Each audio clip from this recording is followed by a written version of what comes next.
What's up, Taiwan? Good morning. I'm Leslie Liao with 10 minutes of news from here in Taiwan and around the world. Officials say Taiwan's COVID wave is on its way out, but two subvariants are raising concern. Despite easing restrictions, Taiwan has so far stopped at fully opening its borders, fearing it could lead to a fresh spike in cases. John Van Triest has this report. Two highly contagious COVID strains have arrived in Taiwan, but health officials say there's little risk to the public for now. 目前来讲，还没有看到有这个扩散的一个情形。不过，因为都是在边境这边拦截到的，我想应该这个会外扩的几率是蛮低的。356好，谢谢。But medical experts are considering what these subvariants, BA4 and BA5, would mean for Taiwan as it recovers from its biggest COVID spike yet.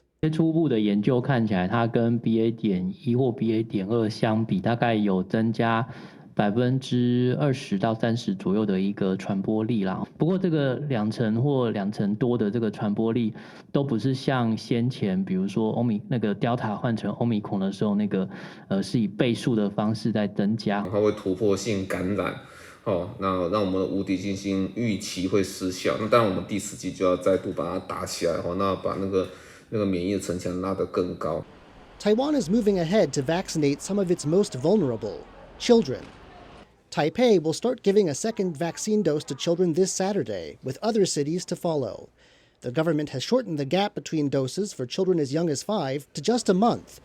Though Taiwan has not yet approved any COVID vaccine for children under 5, school-age children will be better protected as they prepare for their summer holidays next month. James Rayner and John Van Triest for TaiwanPlus. Most of the world has been turning to Western medicine to treat COVID-19. But here in Taiwan, one of the most popular treatments uses herbs. This week on TaiwanPlus News, a special series devoted to a traditional Chinese medicine treatment for COVID developed right here in Taiwan. We'll tell you what clinical trials say about its effectiveness. We also visit a hospital to find out how doctors are integrating Chinese and Western medicine, plus a look at how suppliers are building their own herb gardens to ensure their treatments are sustainable.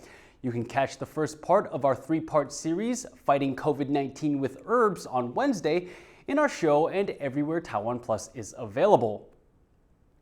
The deadline is up for cane toad owners in Taiwan to register their pets. Cane toads are considered one of the world's worst invasive species.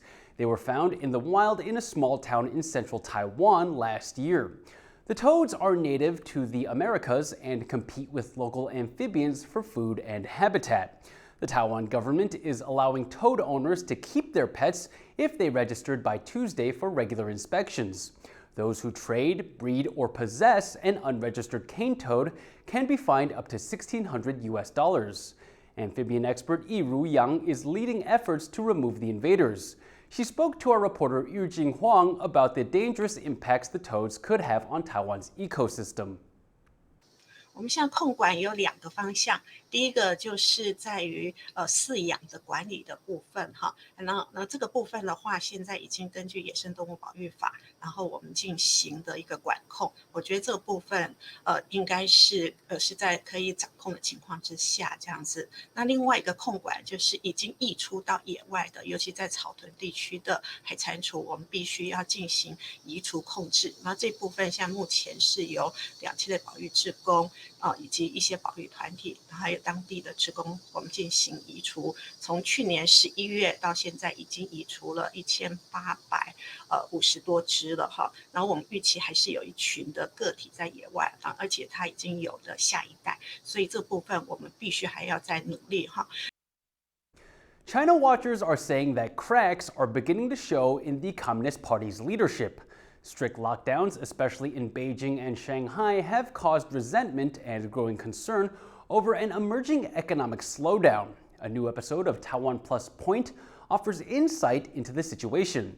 Host Yin Kavat speaks with Lai Yizong, CEO of think tank Prospect Foundation, and Guo Chonglun, Deputy Editor-in-Chief of the United Daily News, to find out more. This is a major crisis for China, especially in terms of economic slowdowns.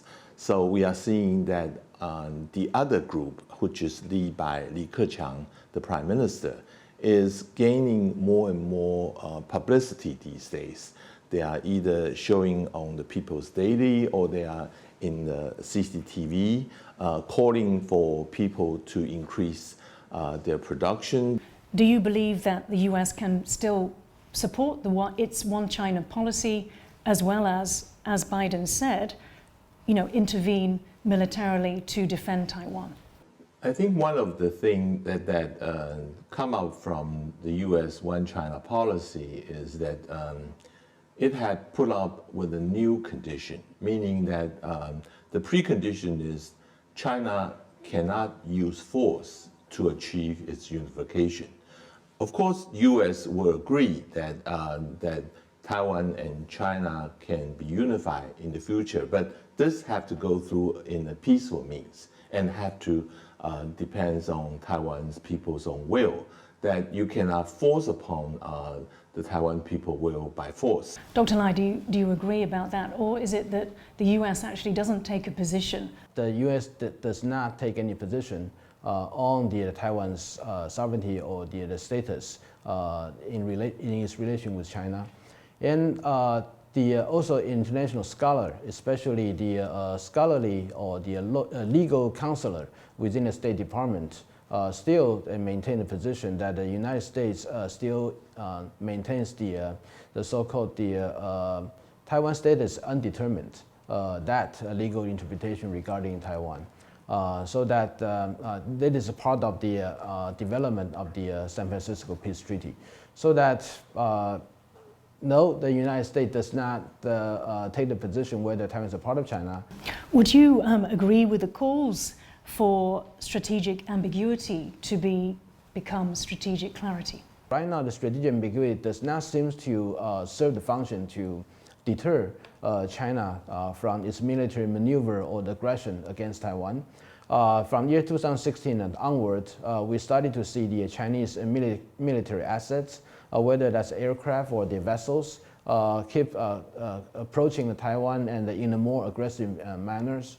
Last year we already have about 1,000 Chinese aircrafts enter Taiwan's ADIZ, and this year, and I think the pace will be it will break the record last year. And also the issue about the Chinese international isolation campaign against Taiwan in the last 2 or 3 years also intensified. But now that it seems that all the international gatherings, as long as it's international, no matter it's a political or non-political, the Chinese position is that no, Taiwan cannot step into those gatherings, and that kind of the increase our international campaign against Taiwan. That was TaiwanPlus Point. For the full show, please visit our website, TaiwanPlus.com.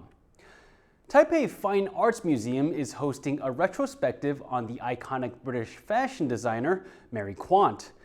Dubbed the mother of the miniskirt, Quant shot to fame in the 1960s with her colorful designs that came to define an era. Her goal, she said, was to make fashion available for everyone. Taipei is the first Asian stop on a world tour for the exhibition Quant Fashion Revolutionary, curated by the Victoria and Albert Museum in London. The retrospective includes over 120 items of authentic vintage clothing, accessories, and cosmetics. It will run until the end of August. Thank you for watching What's Up Taiwan. Remember to download the TaiwanPlus app for more stories from Taiwan and around the world. Finally today, we leave you with images of a group of seniors in a belly dancing class in the U.S. state of New Jersey. I'm Leslie Liao. Take care and see you next time.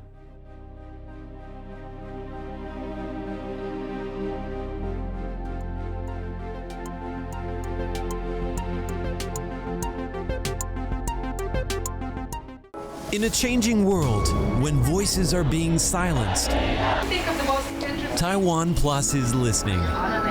It's our below legal. We tell those stories. No compromise. No boundaries. People in Taiwan. No fear. I want to study Chinese. I'm Ryan Kilpatrick. Capital Taipei. TaiwanPlus. TaiwanPlus News.